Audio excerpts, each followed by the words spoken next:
Hi, I'm Steven from S.W.A.T Automotive. Customer came in with a check engine light on, was unable to get a state inspection.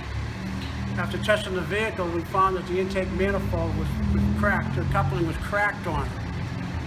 A small coupling that joins the electric motor to the intake manifold that actuates a flapper inside the manifold. Further investigation revealed that this flapper was carbon tracked and was coated enough to restrict the movement, and eventually jammed enough where it broke the connection between the electric motor and the shaft on the intake manifold. This could have been prevented if the manifold was cleaned out periodically with a fuel system clean. The only repair at this point would be to replace the intake manifold.